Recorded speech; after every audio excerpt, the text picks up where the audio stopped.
Ok, então nós chegamos aí ao nosso segundo aulão de filosofia 2021. Nós iremos fazer um apanhado geral sobre o pré-requisito da filosofia, propriamente dita.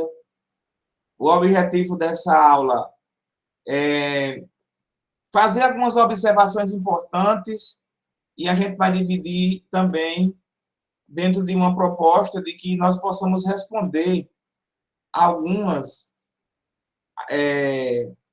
perguntas que já passaram em outros Enems anteriores, certo? Então, a maratona realmente ela está muito grande, né? A maratona ela está realmente grande. Nós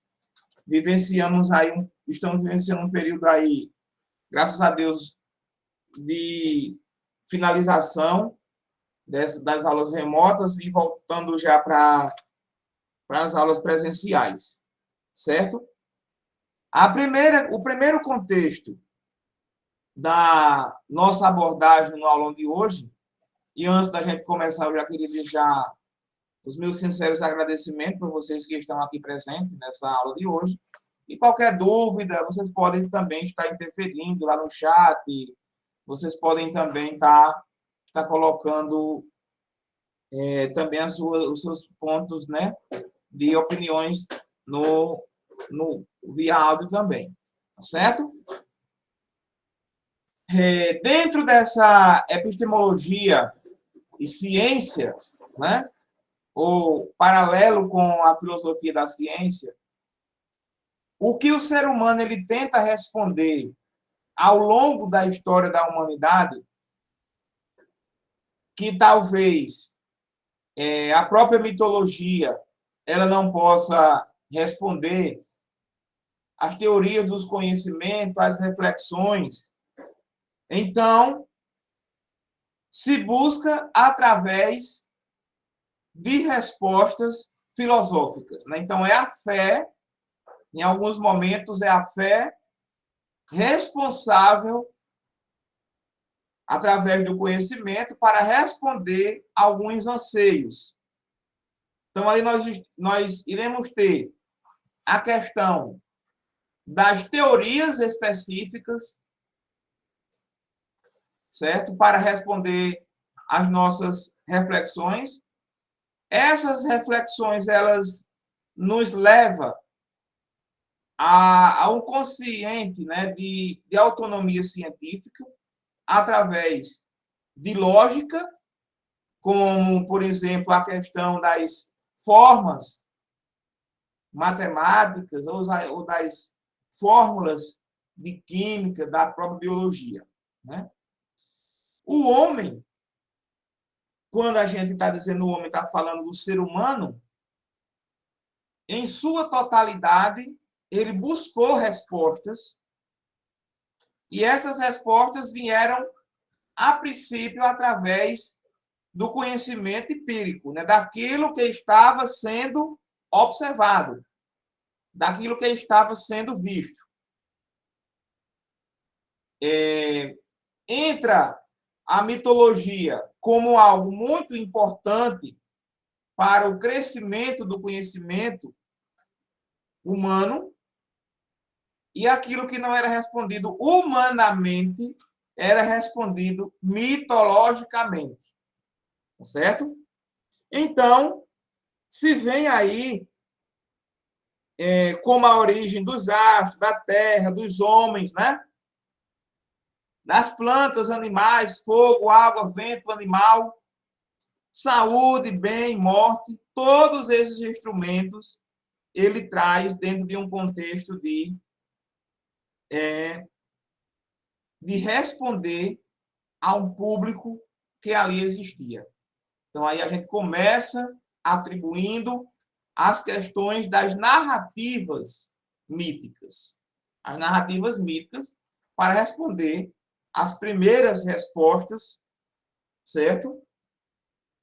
Então, também conhecido como a passagem do mito para a razão, essa passagem, né, que é trazido por um primeiro momento que seria a explicação da cosmologia. Então, o cosmo, mundo ordenado e organizado, e logia, pensamento, discurso racional, conhecimento. Então, aí eu tenho a questão cosmologia. Mundo ordenado e organizado, e o pensamento, discurso e o conhecimento, a cosmologia. Então, essa questão lógica da cosmologia para trazer a epistemologia das questões filosóficas é o conhecimento do ser humano. Então, é quando eu começo a discutir, quando eu começo a perceber que aquelas minhas razões trazidas pela mitologia, ela não responde todos os meus anseios. E eu começo a introduzir um contexto racional do universo sobre essas narrativas. Certo? Então, a finalidade de entender o universo de modo mais racionalizado surge na Grécia Antiga, aproximadamente no século VI, na cidade de Mileto, região da Jônia, na Ásia Menor, aqui que posteriormente se chamou, né, de filosofia, né, o berço das filosofias. Bom dia, Laura, seja bem-vinda. Então, epistemologia e filosofia da ciência vai por dois períodos em particular, certo? Dois períodos em particular. Crenças, né, em diversos âmbitos, as crenças. Essas crenças talvez nem fossem verdades, e outras eram, sim, uma verdade que talvez não fosse nem acreditado. O que é que o Reginaldo está dizendo? Ele está louco? O que é que ele quer dizer com isso? Por exemplo, algumas crenças mitológicas talvez não fossem verdades. E outras verdades que existiam no mundo talvez não fossem acreditadas. Porque não tinham devido conhecimento. E aí entra a mistura das crenças com as verdades, fazendo um paralelo entre ambas, surgem as respostas primordiais que abrangem o contexto da sociedade e das civilizações humanas, que é o conhecimento. Né? O conhecimento, ele é embasado nas crenças e embasado também nas verdades assim apresentadas. A ideia, uma visão, vamos para uma visão mais particular nossa, não é? Por exemplo, nós temos aí a percepção de Deus. A percepção de Deus. Para o cristianismo, Deus é criador de tudo e de todos. Né? Uma visão cristocêntrica. Então, eu estou falando de crenças. Né? Se eu for para o lado do evolucionismo, eu vou dizer que não. Deus não é o criador de tudo. Foram evoluções que ocasionaram a vida que aqui existe. Entre crença e verdade, e aí não se tem uma verdade absoluta sobre a ideia do criacionismo, são teorias também, como o evolucionismo são teorias, embora cientificamente por alguns contextos provados, né? Mas ao olho da ciência. E ao olho da crença, da crença e da fé, é outra coisa que a gente quer dizer. Quando eu tenho a crença e que eu tenho as verdades, e que eu começo a refletir sobre esse modo de agir, esse modo de pensar, através das minhas escolhas, eu tenho aí o meu conhecimento. Então, eu vou pegar um pouco de crença, pegar um pouco de verdade, vou me debruçar sobre só a crença, ou me debruçar sobre a verdade, mas o importante é que eu não fique parado no tempo, somente com o olho na verdade ou com o olho na crença, mas que eu tenha uma visão ampla de tudo aquilo que está ao meu redor, para que eu consiga obter o meu conhecimento. Então, o meu conhecimento são as minhas verdades com justificativas. Por que é que você crê em Deus? É uma justificativa que você vai dar. Por quê? Porque você já tem um conhecimento. Nesse meio termo, entre a crença propriamente dita e as práticas naturais, a gente vai ter ali um dos contextos da filosofia, que seria a estética, né? Onde tem como objetivo o estudo da natureza do belo, dos fundamentos da arte, né? A arte da contemplação. Né? Se você for para a praia, ficar em uma cadeira observando a beleza do mar. Se você for a uma montanha e ficar observando a beleza da paisagem a qual você está inserida, se tem ali uma ideia de contemplação. Né? E essa contemplação, dessa busca do belo, da beleza, ele vai proporcionar a arte, né? com um viés daquilo que é belo, né? A arte, né? A personificação física de beleza. Quando você posta uma foto sua em uma rede social, é uma ideia de beleza. As pessoas que vê, vai contemplar a beleza física que você quer apresentar. Ou uma paisagem que você quis apresentar, ou uma exposição a um ambiente que você quis e que foi importante para você. Né? Nesse contexto de ver a questão do belo, a questão da arte, a gente vai pegar os 3 primeiros pilares da filosofia antiga. Sócrates, seguido por seu discípulo Platão, que após o momento que ele é morto, Platão ele segue a sua doutrina, escrevendo inclusive algumas obras se referindo ao mestre Sócrates, e posteriormente Aristóteles, que é discípulo de Platão. Então não esquece de que nós estamos falando de estética com uma visão na filosofia antiga, no mundo antigo, no período antigo. E que é isso, a estética ela vai ser apresentada até os dias atuais. Né? Até os dias atuais, a estética ela vai ser apresentada em diversos aspectos. Né? Para Sócrates, ele vai dizer que ele não iria definir o que é belo, julgando-se incapaz, né? Julgando-se incapaz de explicar o que é belo em si. Né? Ele percebe-se como algo de incapacidade de justificar o que é o sistema de beleza. Né? Bom dia, Gabriel. Seja bem-vindo. Bom dia, Reginaldo. Desculpa aí o atraso. Tranquilo. Na ideia platônica, ele vai dizer que o belo ele estava no plano do ideal, certo? Mas, propriamente, a ideia do belo em si. Já que o mestre diz que ele é incapaz de julgar o que é belo, esteticamente falando, Platão diz que essa questão do belo está nas suas ideias, nas suas propriedades de ideia. Ou seja, aquilo que é belo para mim, nos meus ideais de belo, pode não ser belo para o outro. Né?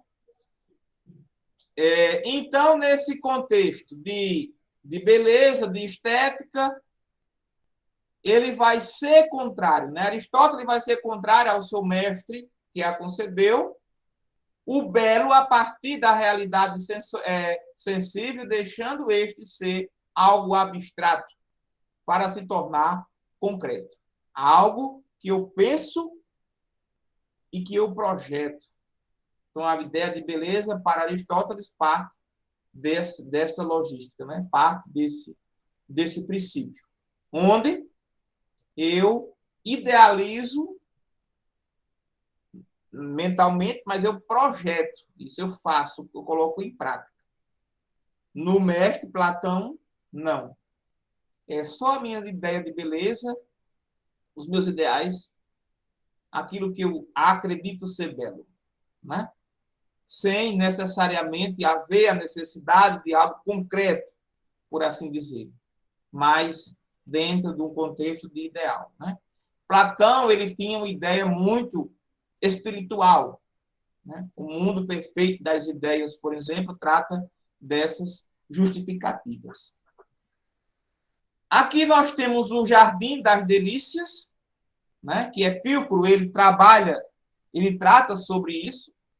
E este quadro ele está cortado porque ele tem algumas cenas que não são tão vistosas, por assim dizer, mas é uma ideia de arte, né? E que para alguns seria bonito, para outros não. É até um convite que eu faço a olhar o Jardim das Delícias, né? É uma ideia de que é belo. E aí eu tenho a questão da ética ou filosofia moral. Saio de estética e trago a ética. Ah, Reginaldo, mas eu já vi a ética. Eu sei, justamente, o objetivo da aula desse momento é justamente rever situações, argumentações que já vivenciamos, né? Que já vivenciamos, ok? Então, dentro desse conjunto de regras, né, de conduta, né, admitidas em determinada época ou por um grupo de pessoas. Isso é a moral. A ética ou a filosofia moral é a parte da filosofia que se ocupa com a reflexão a respeito das nações e princípios que fundamentam a vida moral. Então, eu vou ter ali a moral e eu vou, para colocar essa moral em prática, eu vou observar algumas situações. Eu vou usar, para ser mais preciso, algumas ferramentas. É uma das ferramentas que coloca em evidência a moral é a ética. Então, você sendo um sujeito, né, que tenha desenvolvido a ética, eu posso dizer que você também desenvolveu ali a sua moralidade. Então, está ligado um ao outro. A prática ética é uma continuidade da moralidade, né? Um contexto moral. Né? Então, quando eu digo o outro, eu estou dizendo, é melhor dizer que um completa o outro. Eu não posso ter moral sem ética e nem posso ter ética sem moral. É um complementando o outro e colocando em evidência através das reflexões, respeitando também os princípios fundamentais, né? Que a ética, que a própria moral ela oferece. Aqui está minha redação sobre ética, professora. E a maçã é para a senhora lembrar de mim na hora de dar a nota. E aí? Ele está tendo ética? Não. Ele escreveu um texto sobre ética, mas, na prática, ele está tendo aí uma imoralidade. Está entrando em contradição porque ele quer comprar a professora com uma mísera maçã, para que a professora observe com carinho, com cuidado, na hora que for verificar a nota. Então, foge da regra, né? Temos aí os princípios éticos e os códigos de conduta dentro da moral e dentro da própria ética, né? Os princípios éticos dentro da ética e o código de conduta dentro da moral. A ética é princípio, é permanente, é universal, é regra, é teoria, é reflexão. E trata da questão do bem e do mal, certo? A ético, a ausência de ética, e contrário à ética seria antiético. Você é antiético, viu, Carlos? Eu estou dizendo que Carlos é antiético, então eu estou dizendo que ele é contrário à ética. Não é que ele não tenha ética. Ele até tem, mas ele acaba sendo contrário. O menino lá da maçã, ele é antiético. Ele pode até usar ética, mas naquele momento que ele entrega a folha de redação falando sobre ética, ele entra em contradição. Ele é contrário à ética, então ele acaba sendo antiético. A ético, aí eu estou ofendendo realmente. Se eu disser aético, né? Para Carlos, eu estou dizendo que ele é uma pessoa que ele tem ausência de ética. É uma pessoa desrespeitosa, não tem conduta de ética de jeito nenhum. Então, é mais ofensivo dizer a ética do que antiética. Tá certo? Dentro da moral, com o código de conduta, eu vou ter que a moral é uma conduta específica, temporal, cultural, conduta de regra, é prática, é ação e trata do certo e do errado. Ei, menino, não faça isso não, que isso é errado, viu, Jennifer? Então, isso aí não é uma questão ética. Se eu usar esse termo para dizer que Jennifer está errada, não estou dizendo que ela está indo contra os princípios éticos, mas eu estou dizendo que ela está indo contra os princípios morais. E aí vários filósofos, observem, tenham um cuidado, porque vários filósofos lá no Enem tratam dessa forma bem específica, né, do que é essas particularidades da ética e também da moral, como na política, né, que a gente vai ver daqui a pouco. Enquanto é conduta específica, então depende de cada momento, né? Depende da cultura, depende do tempo, depende da própria conduta, porque às vezes uma coisa que é uma regra aqui pode não ser uma regra em outro ambiente. É uma questão de prática e também desenvolve uma ação, né? Não é obrigado todo mundo passar por esse contexto, né? Desse contexto atemporal. Possa ser que uma coisa que hoje é respeitosa para a nossa sociedade, daqui a 10 anos, daqui a 5, a 1 ano, não seja mais respeitoso. Né? Então, eu sempre digo, quando você for avaliar um período da filosofia na área de humanas, lá no seu primeiro dia de prova do Enem, observe com muita atenção que período ele está sendo inserido. Porque dependendo do período, isso reflete muito com a prática de conduta, com a logística da sua conduta na sociedade, né? Isso é um ponto de atenção que devemos olhar. Então, fulano é amoral. Ele tem ausência da moral. E aí, Gabriel é imoral. Não, Gabriel, isso é imoral. Eu estou dizendo que Gabriel ele é desrespeitoso e que ele não usa a moral. Eu estou falando que ele está sendo, nesse momento, contrário. Isso é imoral. Ou seja, está sendo contrário aos princípios morais. Certo? Nesse contexto, a gente vai ter, né, vários...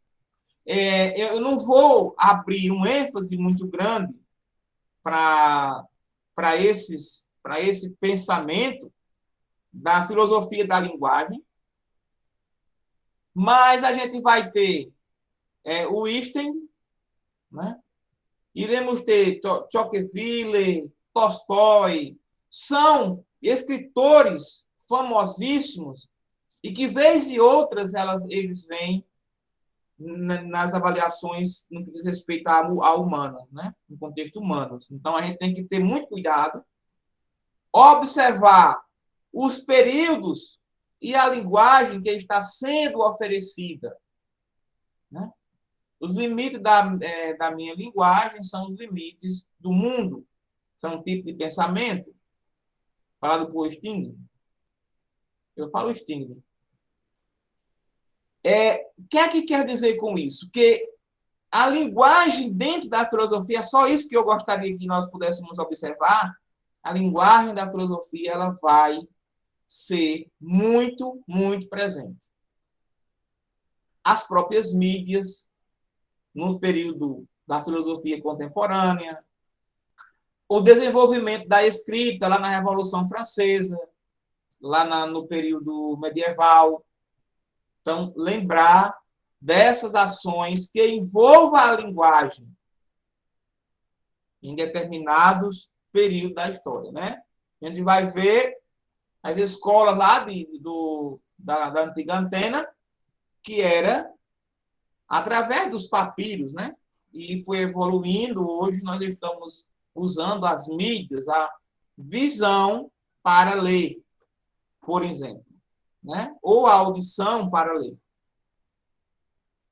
E aí tem até alguns aplicativos, né? Como um audiobook.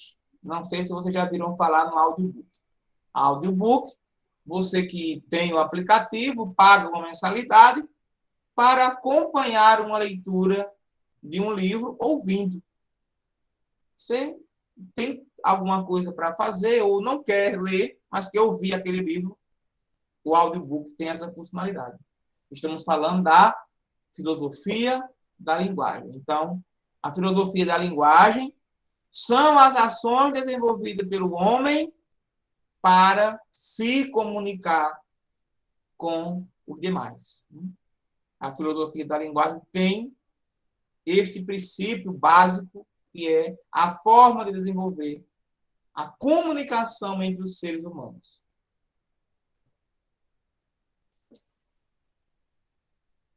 Com alguns viés, né, que o poder de significação das palavras, né, o que é que significa uma palavra dita, o que é que ela representa, o pronunciamento do homem sobre a realidade, né, a dimissão dos signos, a dependência da razão da linguagem, a participação do discurso na construção de um arquetipo social, né?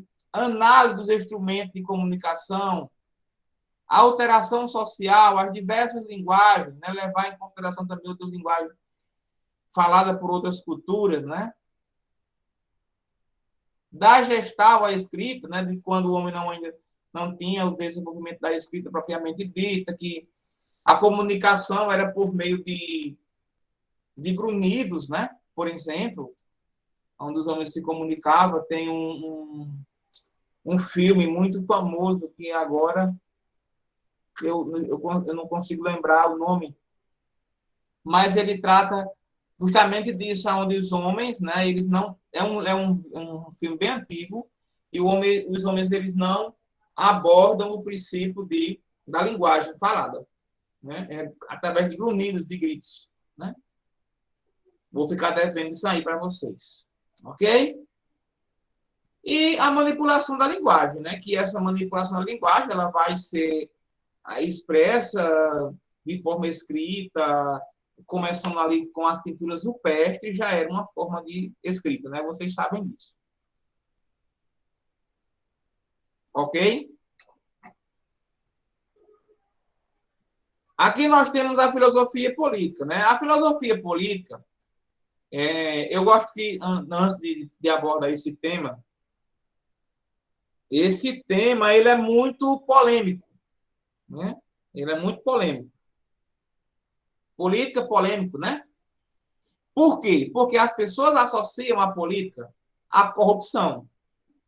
Associam a política aos nossos representantes brasileiros, que, na maioria das vezes, entram para engrandecer financeiramente, fraudar o sistema político. É evidente que alguns dos nossos representantes realmente são pessoas que têm um posicionamento diversificado e importante para o crescimento da democracia no Brasil e faz com que realmente nós sentimos representados. Outros nem tantos. Né? Então, eu gostaria de desmistificar essa ideia, quando a gente fala de filosofia política, desmistificar a corrupção. Por quê? Porque a política é o contexto de organização da sociedade. Então, independente do que ela represente, do que ela seja, então é importante que nós tenhamos uma visão positiva sobre, né, sobre a política, né, sobre a organização da política. A política não é algo somente de corrupção, mas sim de organização social. Algumas questões da filosofia política. O que é justiça? O que é liberdade política? O que é igualdade? Há direitos humanos? Quais são as suas fundamentações? Deve o governo promover a maior felicidade, a maior número possível de pessoas? Certo? E se assim, qual é o lugar para as minorias nesse governo? Então, são essas perguntas, né? Por exemplo, o que dá ao governo legitimidade? O que é governo legítimo? O que torna o Estado soberano? O que é soberania? De que modo e por que pode uma maioria justificar sua ação e impor seus fins e decisões para o resto da sociedade? Qual é a melhor forma de governo? Existe um espaço específico para o que é comum, público, diferente daquilo que é particular, privado? Qual é a característica desse tipo, desse espaço público e como ele se constitui? Essas perguntas, todas essas são questionamentos políticos, certo? Então, todas as vezes que nós nos debruçarmos sobre esses questionamentos, nós estamos de frente, né? De frente a o que é política. Eu preciso ser representado, eu preciso ser organizado, politicamente falando. Eu organizo o espaço aqui da minha casa onde eu estou vivendo. Isso é uma organização política pessoal. Mas a cidade precisa ser organizada, politicamente falando. O desenvolvimento das secretarias, né? O Estado precisa ser organizado, né? O próprio país, a nossa federação, precisa ser organizada. Né? Então, todas essas organizações políticas necessitam de uma organização por meio de tentar responder esses questionamentos. Né? Aqui, a gente parte para um outro tema, que é a questão lógica. E o que seria essa questão lógica, ou o que é essa questão lógica? Né? É um campo da filosofia e pode ser considerado uma disciplina, certo? Introdutória para qualquer estudo filosófico. Isso acontece porque a lógica lida com raciocínio e argumento e raciocínio e argumentos, né? Fazem parte de qualquer reflexão filosófica, seja ela no campo da teoria do conhecimento, da ética, da filosofia política ou da estética. A lógica é um dos condicionantes mais fáceis de entender dentro da filosofia. Por quê? É o contexto lógico. Você vai responder uma questão lá no Enem que não precisa um saber extravagante, precisa de uma questão lógica. Está entendendo? Então, prestem atenção. Toda vez que vocês forem responder, principalmente as questões de humanas, tentem interpretar o texto. Pegue algumas falas, né? Eu vou tentar responder com vocês pelo menos uma questão agora. Tente pegar alguns pontos de vista lá, porque esses pontos de vista ele é interessante para você discutir dentro de uma lógica, você conseguir ter um argumento, ter um raciocínio, buscar uma teoria. E nesse conhecimento você vai se dar bem na prova. Claro, a matemática também vai ser um dado importante. A matemática é lógica. Você vai pegar uma fórmula, colocar aqueles números dentro daquele questionamento e você vai responder. Esse espaço de lógica, certo? Esse espaço de lógica seria uma teoria do conhecimento lógico e prático, né? E bem objetivo. 2 mais 2 é 4. Então, isso é uma teoria lógica, né? Então, logicamente, essa seria a resposta, né? Então, a lógica, ela introduz realmente esses pré-requisitos da própria filosofia. Na filosofia, ela auxilia na determinação de certo raciocínio é válido ou não. Já pode haver diferentes interpretações, né? Já que pode haver diferentes interpretações. Presente na matemática, ela vai auxiliar na demonstração, né, do teorema, né, de teoremas e inferência de resultados corretos que pode ser aplicado, né, nas pesquisas, certo? Nas pesquisas. Na própria computação, ela vai auxiliar na determinação de dados alegóricos, de dados, né? Vamos lá. Auxilia na determinação de dados algoritmos, né? É correto ou não. Na física, ela auxilia a obter conclusão de experimentos, né? Vocês aí do curso de análises clínicas tratam esses experimentos. Alguns vão fazer TCC e vão fazer experimentos de algum estudo para aprovar no TCC, né? Então, você fazendo um estudo por meio de experimento, você vai estar usando a lógica, porque consegue provar através daquilo que você estudou. E ninguém vai contestar, porque realmente isso é verdade, isso aconteceu de verdade. Chegamos praticamente ao término desse momento com a metafísica, né? A metafísica, vocês sabem muito bem, que são as questões espirituais que estão além da física humana. Os espíritos são físicos, são metafísicos.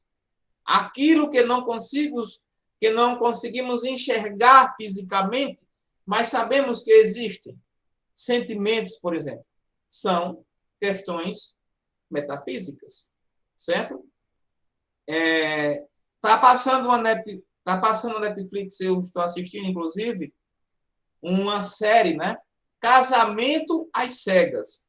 Não sei se vocês já viram, né? Casamento às Cegas, que é uma série, inclusive, brasileira.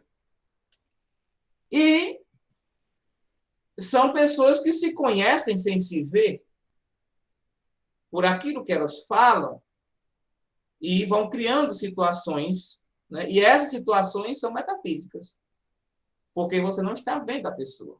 Você está tendo um sentimento por uma pessoa que você não vê, principalmente no primeiro episódio, né?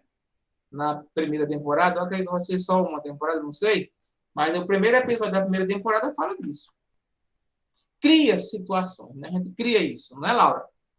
A gente cria situações de uma pessoa, talvez, quando a gente conheça, é outra coisa. Não é isso, Edley? Edley, que gosta muito do romantismo. Isso. A gente cria uma situação e a situação criada é o contexto metafisicamente falando. A metafísica do grego antigo, né? Meta, né? É depois além da natureza ou da física. A gente já vai tratando dessa questão. Né? Será uma tentativa de escrever as causas, os princípios, né? De acordo com algo geral. Né? Vou tentar salvar depois esse material para vocês e vou mandar, caso vocês queiram tirar alguma dúvida, vocês podem estar verificando também esse material. Né? Os períodos da filosofia, vocês já sabem, né? Muito importante relembrar, antigo, medieval, moderno e contemporâneo, que é o período que nós estamos vivendo. Espero que vocês tenham gostado do panorama de filosofia, que nós tratamos 4 aulas sobre princípios da filosofia contemporânea. Está lá na TV Silordão. Que não deixou comentário, deixa lá. Vocês ganharam até 2 pontos. 2,5 pontos por cada participação. Entrou aí na continha de vocês. Depois, com o filho não saber, já está inserido para não saber. Quem ficou com nota baixa ou não está com nota lá, procura o professor, né, das disciplinas que eles vão estar resolvendo essa questão todinha aí. Certo? Mas o Paralelo da Filosofia teve como objetivo tratar especificamente da filosofia contemporânea. E a gente vai voltar com as aulas que amanhã a gente já vai se encontrar, tratando de forma específica, né, vocês, lá esse professor Lordão, tratar da filosofia contemporânea no Brasil, né, dar um ênfase sobre nesse quarto bimestre, nessa reta final de ano letivo 2021, tratando dessa questão da filosofia contemporânea no Brasil. Então, lembrar, dar uma revisadazinha sobre quem foram os principais filósofos da filosofia antiga, as principais teorias, na filosofia medieval do mesmo jeito, na moderna e na contemporânea. Quais foram os principais pensamentos, quais foram os principais filósofos, né? Ter aí a questão daquilo que eu falei para vocês, a discussão do senso comum, né, das verificações dos primeiros filósofos naturalistas, por assim dizer, dos gregos, né, dos jônicos, lá na filosofia antiga, seria os pré-socráticos, os primeiros filósofos naturalistas, né? O aparecimento da filosofia vai ser justamente lá na filosofia antiga sobre a questão desses discursos, né? Desses discursos nas praças públicas, por exemplo, né? Até hoje nós temos os nossos coretos como forma de ainda rebuscar o debate político. Isso aí é uma herança ainda. Em algumas cidades do interior se tem os coretos, que é um espaço representado pelas descrições políticas nas praças públicas, que assim era lá na filosofia antiga. Né? Tales de Mileto, Pitágoras, Sócrates, né, o próprio Sócrates, e posteriormente temos ali Platão, Aristóteles e Epicuro, são representantes da filosofia antiga. Né? São os principais filósofos. Inclusive, eu tinha falado para vocês, lá na primeira parte, sobre Platão, sobre Sócrates, né? Platão e Aristóteles. Né? E Epicuro entra aqui também como um dos representantes da filosofia antiga. Né? Filosofia medieval vem mais com a questão foi a ascensão da igreja, né? Quando a igreja ela começa a sua prática, né, com mais efervescência, trazendo aí algumas... Foi desse período que aconteceu também a Reforma Protestante, é bom lembrar desse momento muito importante. Lembrar dos períodos que subdividiu a patrística, a própria escolástica, né, os influenciadores do próprio catolicismo, Anselmo, Anastácio, Agostinho, né, que foram os filósofos que, desse período, que representavam a filosofia medieval, né, que representou, né? Aí tem uma foto de Agostinho, Anselmo, Tomás de Aquino, né? E também os seus anos, né, de vida e de morte também. A filosofia moderna parte ali com a questão do iluminismo, vem o período do criticismo, né? Criticismo kantiano, a ideia de Kant, né? Dá uma lida, procura responder alguma questão sobre Kant nos antigos Enems que vocês tiverem a oportunidade, é muito bom, porque Kant, ele sempre vem caindo, né? E ele, quando não cai, ele vem alguns filósofos que usa até as teorias kantianas para ser apresentada com a questão da ideia do iluminismo, né? Vem ali, Idade das Trevas, seria o período medieval, e agora o período da luzes com o iluminismo, né? Por isso vem de iluminação, de iluminado, de verdadeiro, né? Através dos grandes pensadores. Começa a surgir aí, a partir desse princípio, a ideia da efervescência da evolução científica, né? Temos Rousseau, Rangel, Spinoza, Pascal, Hobbes, né? Leibniz, Kant, Descartes, né? Os filósofos também e sociólogos, né? A própria filosofia contemporânea, como a gente já viu, ela vai trazer uma ciência agora mais moderna, né? As ideias científicas, a questão da teologia de Deus, até a questão metafísica das ideias, a própria filosofia, ela aborda esses princípios, né? E traz, nesse período da filosofia contemporânea, e vale a pena a gente lembrar, muito importante lembrarmos desse período sobre o contexto das particularidades que é desenvolvida nesse período da filosofia contemporânea, que pessoal, não esquece disso, certo? Que seria a sociologia, tá certo? E aí nós temos a crítica da metafísica, a epistemologia da ciência, natureza humana, teoria social, né? Os direitos humanos, o sentido da história, linguagem, cultura, estética. Aí vem uma fotozinha até da Revolução Francesa, né? Que é o marco da filosofia contemporânea, por assim dizer, né? Os filósofos que vão ser apresentados aí, Hegel, né? Augusto Comte, Nietzsche, Weinstein, Kierkegaard, Hannah Arendt, Simone de Beauvoir, né? Deusone, Frankfurt, né? Feuerbach, né? E Heimberger. Esses filósofos aí foram os principais, né? Que alguns viveram, alguns inclusive têm a vivo até os dias atuais, fazendo parte dessas informações importantes da filosofia contemporânea, tá certo? Aqui, pessoal, eu vou encerrar.